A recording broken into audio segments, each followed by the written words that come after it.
Thanks for watching. Don't forget to like, comment, share and subscribe to Mufti Tariq Masood, famous scholar. میں نے بار بار اس پر بیان کیا نا کہ اسلام کی صفائی اندر سے شروع ہوتی ہے.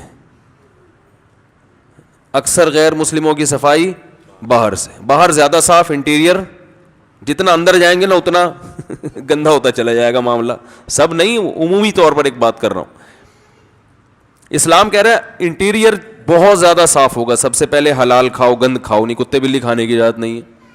نشے کی چیزیں حرام کر دی, شراب ناپاک قرار دی. کپڑے پہ لگے نماز نہیں ہوگی شراب اگر, اندر کیسے اتار سکتے ہو بھائی, اس میں بدبو ہے.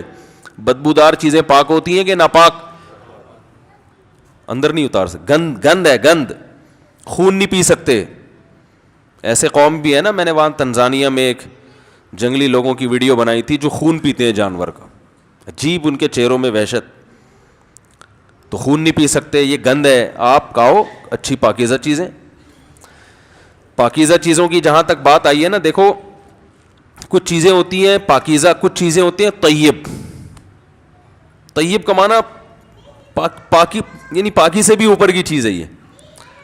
بھائی بچوں کو ذرا خاموش کریں, جو خواتین اوپر بیان سن رہی ہیں بچوں کو کنٹرول کریں. تو یار عادل بھائی آپ جا کے ذرا کنٹرول کریں, بچوں کو شور کر رہے ہیں. یہ میرا موضوع نہیں ہے لیکن درمیان میں تھوڑی سی بات کر کے میں آگے چلتا ہوں. ہم لوگ جو خوراکیں کھاتے ہیں نا وہ ہے حلال پاکیزہ. روٹی ہے, چاول ہے, آلو ہے, چپس ہے, پکوڑے ہیں, سموسے ہیں, رول ہیں, پراٹھے ہیں, صحیح ہے نا, گھی ہے. یہ کیا ہے؟ حلال چیزیں. یہ کھائیں گے طاقت آئے گی, نارمل زندگی گزاریں گے. کچھ چیزیں ایسی اللہ نے پیدا کی ہیں جو آپ کو بالکل نکھار کے رکھ دیں گی. یعنی اس سے جو خون بنتا ہے نا بڑا خاندانی قسم کا بنتا ہے خون. آپ کے چہرے پہ چمک پیدا ہو جائے گی, آپ ہٹو بچوں ہو جاؤ گے. اور میں کیسے ڈیفائن کروں سمجھ میں نہیں آ رہا نا, صحیح ہے نا. وہ ہے زیتون, انجیر اور شہد, دودھ, کھجور. سمجھ رہے ہو؟ نہیں سمجھ رہے.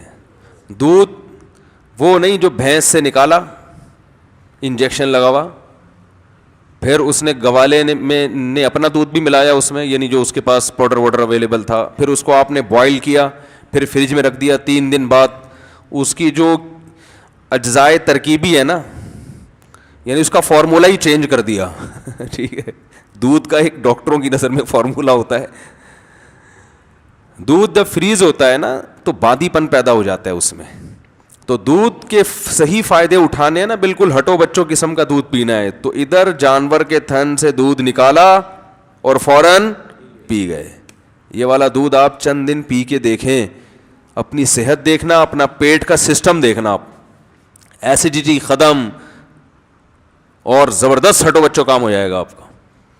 ہم تو پیتے ہیں فریج کا یا بوائل کر کے, ملائی اس کی الگ ہو جاتی ہے. اس کی جو قدرتی جو اس کی جو ترکیب ہے نا وہ چینج ہو جاتا ہے اس میں. تو خیر زیتون کھائیں یعنی پئیں, ٹھیک ہے.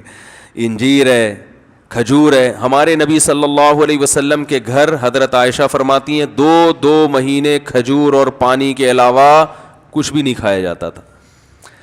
اللہ تعالیٰ پیغمبروں کے لیے جس قسم کی خوراک کا سلیکشن کرتے ہیں نا وہ سب سے بہتر خوراک ہوتی ہے ہر لحاظ سے. نبی صلی اللہ علیہ وسلم نے چاول نہیں کھائے. وہ الگ بات ہے کہ چاول عرب میں تھے ہی نہیں, لیکن اللہ نے ایسی چیزیں پیدا ہی نہیں ہونے دی وہاں پہ کہ پیغمبر کھائیں اور پھر ہمارے لیے وہ سنت بن جائے. ابھی دیکھو یہ بیٹھے ہوئے ہیں نا ماشاءاللہ, بتانے میں کوئی حرج تو نہیں ہے, یہ وہاں یو ایس اے آرمی میں, یو ایس اے کس میں ہے بھائی, ڈپارٹمنٹ میں ہے وہ, اس میں گورنمنٹ ڈپارٹمنٹ میں ان کو ایسے شعبے میں ہے, سیکیورٹی سے ان کا تعلق ہے نا, وہاں پولیس سے تعلق ہے. بتا دیتا ہوں یار, اس میں کوئی حرج تو نہیں ہے, کوئی آپ ہمیں پکڑو گے تو نہیں نا. تو یو ایس اے کی پولیس میں ہے یہ.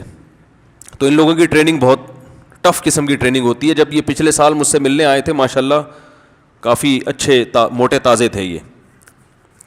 اب یہ جب ملنے کے لیے آئے تو میں نے کہا باقی کہاں ہیں آپ, ہیں تھوڑے سے آئے ہیں آپ, تھوڑے سے باقی کہاں گئے آپ؟ ایسے سلم اسمارٹ ہو گئے یہ. اور ماشاء اللہ انہوں نے طلاق یافتہ خاتون سے شادی بھی کی ہے جس کے بچے بھی ہیں, اور یہ ابھی اپنی سوتیلی بیٹی کو لے کے بیٹھے ہیں بیان سن, تو یہ بھی ایک خوشی کی بات ہے. کیا خیال ہے؟ تو ابھی نماز سے پہلے میں نے ان سے پوچھا یار آپ ماشاء اللہ بالکل ہی فٹ فاٹ ہو گئے, تو آپ لوگوں کو وہاں جب ٹریننگ کے دوران کچھ خوراک پر بھی ظاہر ہے سمجھایا جاتا ہوگا کہ ہم تمہیں بھگا رہے ہیں, ایسا نہ ہو کچھ ایسی چیزیں کھا لو گے یہ بھاگنا سارا ضائع ہو جائے, تو کچھ خوراک میں بھی وہ گائیڈ کرتے ہیں. انہوں نے کہا بھائی چاول کھانے کی اجازت, بولو بھائی نہیں, تو چاول کھائیں آپ, میں منع نہیں کر رہا, ہم بھی کھاتے ہیں, لیکن ظاہر ہے چاول کیا ہے اس میں نشاستہ زیادہ ہے, اس میں شکر زیادہ ہے, تو توند بھی نکلتی ہے, پھولتا بھی ہے آدمی. تو ہمارے نبی صلی اللہ علیہ وسلم نے ایسی غذائیں استعمال کی ہیں کہ ان کو کھا کے موٹاپا نہیں آتا. وہ الگ بات ہے وہ عرب میں تھی وہی, لیکن اللہ ایسی چیز پیدا ہی نہیں کرتا پیغمبروں کے لیے نا کہ وہ کھائیں اور ہمارے لیے وہ ایک نمونہ بن جائے. اگر نبی صلی اللہ علیہ وسلم کے پاس چاول ہوتے اور آپ کھا رہے ہوتے تو ہم کہتے ہفتے میں 6 دفعہ چاول کھانا سنت ہے. تو اللہ نے کھانے نہیں دی ایسی چیزیں. دودھ میں بھینس کا دودھ بھی اچھا ہوتا ہے, گائے کا دودھ بھی اچھا ہوتا ہے, بکری کا ہٹو بچو ہوتا ہے, اونٹنی کا ہٹو بچو اچھا ہوتا ہے. ہمارے نبی نے سب سے زیادہ اونٹنی کا اور بکری کا دودھ پیا ہے. آپ ریسرچ کر کے دیکھ لو, اس میں فیٹ کم ہوتا ہے, موٹاپا نہیں آتا.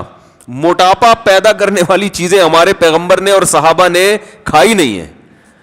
اونٹنی کا دودھ اور بکری کا دودھ, یہ چیزیں یہ موٹاپا نہیں پیدا, اس میں فیٹ نہیں ہوتا اونٹنی کے دودھ میں, اور جگر کے لیے بہت اچھا ہوتا ہے. پھر جو کھائیے, گندم بہت کم کھائیے. تو کھجور تو مستقل آپ کھجوریں کھاتے رہیں, عادت ڈالیں, آپ دیکھو آپ کے چہرہ پہ ایسی فریشنس آ جائے گی نا, کیونکہ آپ صلی اللہ علیہ وسلم نے فرمایا افطار کس سے کرو؟ کھجور سے. اس کو آپ نے طیب فرمایا, ایسی پاکیزہ چیز ہے, کیونکہ جب خالی پیٹ ہے نا تو جو کھاؤ گے ٹھا کر کے لگے گا جسم کو. تو ایسے موقع پہ گٹکا بھی کھا سکتے ہو, اس وقت جو گٹکے کا اثر ہوگا وہ بھرے ہوئے پیٹ نہیں ہوگا. چرس بھی پی سکتے ہو, سگریٹ بھی پی سکتے ہو, ہیروئن بھی کھا سکتے ہو, پی سکتے ہو, اور بریانی بھی پھوڑ سکتے ہو, کچھ بھی کھا سکتے ہو. لیکن آپ نے فرمایا کہ ایسے موقع پہ کیا کھانا ہے؟ کھجور. آپ کہہ سکتے ہیں ہم تو رمضان میں کھجوریں کھاتے ہیں تو ہمارے چہرے پر تو وہ فریشنس اور یہ سب ویکنس ختم نہیں ہوتی. وجہ اس کی ہے کہ 2 دانے آپ کھجور کے کھاتے ہیں, پھر طبیعت سے رول سموسے پھوڑتے ہیں ٹھیک ہے نا. تو بھائی کھجور کا مطلب پتہ ہے, پھر کھجور ہی کھاؤ, پیٹ بھرو کھجور سے. اور یہ دماغ میں سے نکال دیں کہ کھجور کھائیں گے تو پھر فلاں چیز کی کمی کیسے پوری ہوگی. وہ سب کچھ اللہ نے اس میں, صرف کھجور ہی کھا لینا آپ, سب کچھ ہو جائے گا. اس میں آپ کو طاقت بھی ملے گی, جو کاربوہائیڈریٹ ہے وہ بھی ملے, گلوکوز اچھا والا گلوکوز ملے گا آپ کو, اور آئرن بھی ہے, ہر چیز ہے. کہتے ہیں کھجور میں ایک اتنے سے دانے میں اللہ نے جتنی چیزیں جمع کر دی ہیں نا, اتنی کسی اور پھل میں یکجا جمع نہیں ہوئی ہے. تو امی عائشہ, آج میں فجر میں حدیث پڑھتا ہوں نا, یہاں روزانہ تھوڑی دیر کا درس ہوتا ہے, تو امی عائشہ فرماتی ہیں کہ چاند, وہ تو غربت بیان کر رہی تھی کہ رسول اللہ صلی اللہ علیہ وسلم کے 3 چاند گزر جایا کرتے تھے اور ہم کھجور پانی کے علاوہ کچھ بھی میسر نہیں ہوتا تھا. ایسی زندگی تھی, لیکن اللہ نے اسی میں بڑی پاور رکھی ہے, طاقت رکھی ہے. تو چیزیں کھائیں, وہ بھی کھاتے ہیں, چھوڑ کون سکتا ہے, لیکن زیادہ آہستہ آہستہ جو فوکس کریں نا ان چیزوں کو. انجیر ہے, عرب لوگ کھاتے ہیں. میں شام کو, آپ کو پتہ ہے ہم ترکی گئے تو وہاں شامی مہاجرین بہت تھے, تو ہم جب شام کے لوگوں کو دیکھتے تھے ان کے چہرے میں الگ ہی رونق, چہرے میں الگ ہی نور. تو ہم اپنے دوستوں سے پوچھے یار یہ اتنے خوبصورت لوگ کیوں ہیں؟ انہوں نے کہا یہ صدیوں سے انجیر, زیتون, کھجور, یہ 3 چیزیں کھاتے آ رہے ہیں. ان کا ناشتہ اس کے بغیر نہیں ہوتا. اور ہم لوگ کیا کھاتے آ رہے ہیں صدیوں سے؟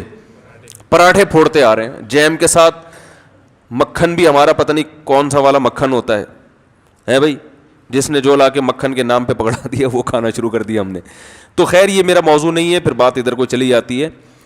تو نبی صلی اللہ علیہ وسلم نے ارشاد فرمایا, تو اسلام اندر کی طہارت کا بھی قائل ہے. دیکھو قرآن نے قسم اٹھائی, والتین والزیتون, قسم ہے انجیر کی, قسم ہے زیتون کی, وہذا البلد الامین, اور اس مکہ والے شہر کی بھی قسم ہے, لقد خلقنا الانسان فی احسن تقویم, انسان کو ہم نے بہت خوبصورت تقویم میں, یعنی سب سے خوبصورت ہم نے انسان کو پیدا کیا ہے. اب دیکھو عجیب بات ہے, قسم جس چیز پہ اٹھائی جاتی ہے تو اس میں اور قسم میں کوئی مناسبت ہوتی ہے کہ نہیں ہوتی؟ مخلوق کے لیے اللہ کے علاوہ کسی اور کی قسم اٹھانا جائز نہیں ہے, لیکن جب اللہ قسم اٹھاتا ہے نا مخلوق کی تو وہ دلیل کے طور پر, گویا یعنی اللہ اس میں یوں کہہ رہے ہیں کہ انجیر اور زیتون اور مکہ, بلد الامین سے مراد کیا ہے؟ مکہ, یہ تینوں اس بات پر گواہ ہیں کہ ہم نے انسان کو بہت ہی بہترین انداز میں پیدا کیا ہے. اب سوال پیدا ہوتا ہے انجیر کا اس قسم سے اور زیتون کا اس قسم سے اور مکہ کا انجیر زیتون سے کیا تعلق؟ بھائی یہ تینوں آپس میں میچ, کوئی میچنگ نہیں ہو رہی, ان تینوں کی آپس میں میچنگ نہیں ہو رہی, اور پھر قسم کی اس دعوے سے میچنگ نہیں ہو رہی جو اللہ نے قسم کے بعد دعویٰ کیا ہے. تو یہ بڑی خاندانی میچنگ ہے. جو انجیر اور زیتون کھاتے ہیں نا انہی کا دماغ اتنا تیز ہوتا ہے کہ ان کو یہ میچنگ سمجھ میں آ جاتی. سمجھ رہے ہیں وہ کیا ہے؟ اللہ فرماتے ہیں کہ انسان کی خوراک میں نے انجیر اور زیتون بنائی. یہ خوراک کسی عام مخلوق کی نہیں ہو سکتی. یہ انسان کی جسمانی ترقی کے لیے بہترین غذائیں ہیں, بہترین غذائیں.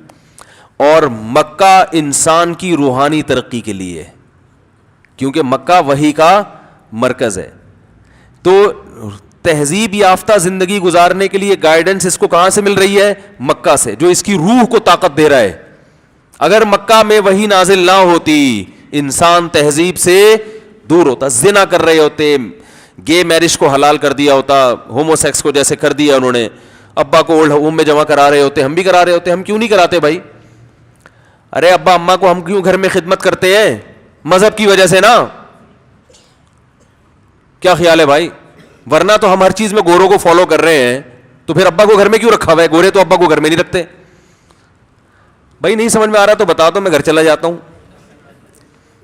کامن سینس کی بات ہے نا, ہر چیز میں گورا گورا گورا گورا. ایک آدمی نے مجھے اتنا دماغ کھایا, میں نے کہا یار آپ گوروں کے بارے میں یہ کہہ رہے ہو, وہ یوں وہ یوں, کوئی تعریف بھی تو ہوگی. میں نے کہا سب سے بلی تو بھائی وہ گورے ہیں بھائی وہ.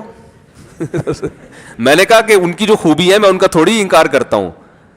کہنے مثلاً میں نے کہا سب سے پہلی خوبی تو یہ گورے ہیں, ہم اس جیسے گورے نہیں ہم لوگ.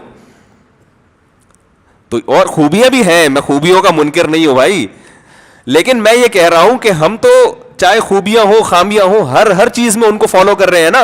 گورے ہونے کے علاوہ بھی خوبی ہے, یہ نہیں کہ صرف گورے ہی ہونا ہے, اس کے علاوہ بھی کچھ خوبیاں ہیں ان کے اندر. دو نمبریاں نہیں ہے, منافقت نہیں ہے, یہ سب چیزیں نہیں ہیں وہاں پہ. تو اب کیا ہے کہ ہر چیز میں ان کو فالو کر رہے ہیں. تو اس اصول کے تحت تو ہمیں اپنے ابا اماں کو کہاں جمع کرا دینا چاہیے تھا, لیکن نہیں جمع کراتے. بھائی مذہب ہے یار, اللہ اس کے رسول کا حکم ہے, تو عذاب آئے گا. تو یہ جو تہذیب والی تعلیم جو روح کو طاقت دینے کے لیے ضروری ہے, یہ مکہ ہے. اس وجہ سے یہ سب چیزیں ہمیں ملی ہے, کیونکہ وہی نازل ہونا کہاں سے شروع ہوئی؟ مکہ سے. تو مکہ مرکز ہے جس سے انسان کو گائیڈنس ملی, روحانی زندگی, روحانی طاقت ملی. اور اللہ فرماتے ہیں تمہاری جسمانی طاقت کے لیے کیا رکھا ہے میں نے؟ انجیر اور زیتون. اس سے پتہ چلتا ہے کہ انسان عام مخلوق سے ہٹ کر ہے, اس کی روحانی ترقی کی بھی انتظام ہم نے کیا ہے, اور باڈی کو بہترین خوبصورت بنانے کے لیے جو غذائیں ہم نے اس کو دی ہیں وہ بھی انجیر اور زیتون جیسی خاندانی غذائیں ہیں. اس سے پتہ چلتا ہے انجیر اور زیتون کیا چیز ہے. سمجھ رہے ہو کہ نہیں سمجھ رہے؟ لیکن زیتون پکا کے نہیں کھایا کریں, اس میں نقصان ہوتا ہے. آپ کون سا کھا رہے ہیں گھر جا کے؟ تو کھانا تو وہی ہے جو چل رہا ہے مارکیٹ میں. ٹھیک ہے. Thanks for watching. Don't forget to like, comment, share and subscribe to Mufti Tariq Masood Speeches channel.